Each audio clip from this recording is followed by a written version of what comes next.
doença de Alzheimer ela foi inicialmente descrita pelo médico alemão Alois Alzheimer em 1906. E a verdade é que só a partir da década de 80 é que começou a haver um progresso mais real no entendimento do que acontecia no cérebro dos pacientes Alzheimer. Particularmente, em 1984, descobriu-se qual era o principal componente de uma lesão que o Alzheimer tinha detectado no cérebro da primeira paciente dela, que são depósitos ou placas ou agregados, quer dizer, grandes depósitos de proteína que estão presentes no cérebro dos pacientes acometidos.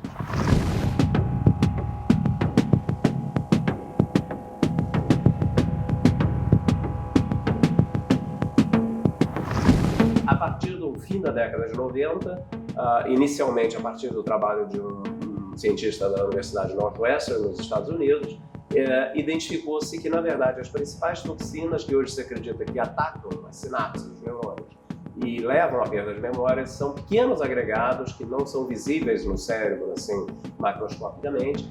São necessárias técnicas mais sofisticadas para identificá-los. Esses agregados são chamados, então, de oligômeros no peptídeo beta-amiloide. O que esses oligômeros fazem é que eles atacam especificamente as sinapses. E sinapses são os pontos de contato entre os neurônios, são os pontos através dos quais os neurônios conversam entre si. E nessa conversa é que eles são capazes de processar a informação, então, e levar, dentre outras coisas, à formação de memórias, ao aprendizado. Então, se as sinapses deixam de funcionar, a memória e o aprendizado estarão prejudicados como consequência. É como se o neurônio estivesse vivo ainda, mas está meio que mudo, silencioso, ou mudo ou surdo, dependendo do lado que você quer. Ele não consegue se comunicar com os neurônios em volta na circuitaria do cérebro.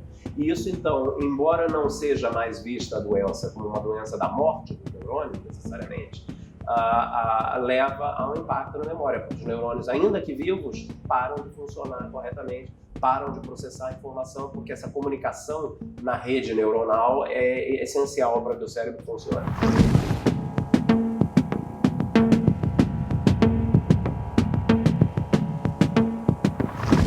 Sem dúvida nenhuma, o maior fator de risco para a doença de Alzheimer é a idade. Na realidade, a prevalência da doença aumenta exponencialmente com a idade, a partir dos 65 anos, então é muito raro você ver casos de Alzheimer de pacientes com 40, mesmo 50 anos. A partir dos 60, 65 anos, essa prevalência começa a aumentar, e isso aumenta muito significativamente aos 75, aos 85 anos, a ponto de que aos 85 anos de idade, por exemplo, a prevalência é da ordem de 40 a 50%. Isso significa que uma em cada duas pessoas que cheguem aos 85 anos de idade tem um risco real de desenvolver a doença de Alzheimer, de apresentar os sintomas da doença de Alzheimer. Em relação à genética da doença de Alzheimer, eu acho que essa é uma coisa também que, de certa forma, dá uma certa tranquilidade para aquelas pessoas que têm familiares que foram acometidos pela doença. Os casos familiares ou genéticos da doença de Alzheimer são muito poucos, no máximo 5%, talvez tão poucos quanto 2% dos casos. E esses casos são familiares, são realmente geneticamente transmitidos para os filhos. Esses casos acometem os indivíduos aos 40 anos de idade, aos 50 anos de idade. São os casos mais, o que a gente chama de Alzheimer precoce. Duas das questões que são bastante intrigantes e que são um foco aqui do estudo aqui do nosso grupo são, por um lado, afinal de contas, se essas toxinas, os oligômeros, atacam as sinapses, aonde elas se ligam nas sinapses? Tem que ter alguma proteína na sinapse que funciona como uma espécie de receptor. O que a gente chama de receptor é como se fosse uma antena que capta o sinal que vem do lado de fora da célula. Então, esse receptor ainda é uma proteína X.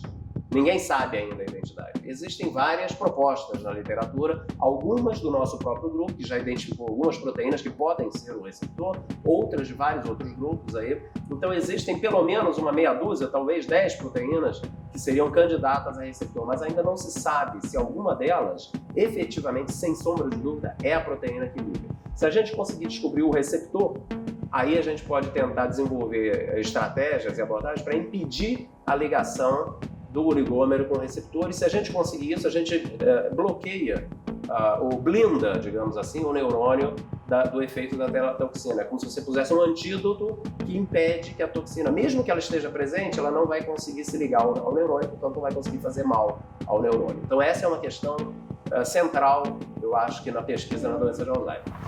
A outra, que é uma coisa que foi descoberta pelo nosso grupo, é que há muitos anos atrás, talvez uns 15 ou 20 anos, vem crescendo na literatura a médica a noção de que existe uma grande sobreposição, uma grande coincidência entre pacientes Alzheimer e pacientes deprimidos. E aí vem a pergunta, bom, afinal de contas, a perda de memória é causada pela depressão ou será que o paciente está deprimido porque está ficando doente, está ficando com perda de memória?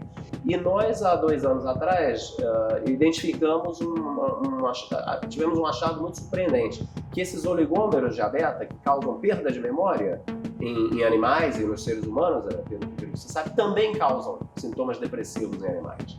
Então parece que, na verdade, é a mesma toxina que explica a perda de memória e a depressão nos casos iniciais da doença de Alzheimer. Essa é uma questão também que eu acho muito importante, porque não são poucos pacientes, é algo em torno de 40%, 50% dos pacientes que chegam com queixa de memória têm também quadro depressivo. E o que nós descobrimos, que foi também um achado surpreendente, é que se você trata um animal de laboratório que está com perda de memória induzida pelos oligômeros, e você trata ele com um antidepressivo, você cura os sintomas depressivos, o que seria razoável, esperado, porque é um antidepressivo, é esperado que ele melhore o quadro depressivo do animal. A grande surpresa foi que esse antidepressivo também melhora a memória do animal. E a grande questão é se esses antidepressivos realmente melhorarem a memória, então eles poderão ganhar a prateleira para Alzheimer rapidamente, porque eles já são aprovados para o uso humano. Então essa é uma questão realmente que eu acho que também merece ser investigada com cuidado, pela velocidade com que isso pode transpor do laboratório para o tratamento, para o consultório médico, efetivamente.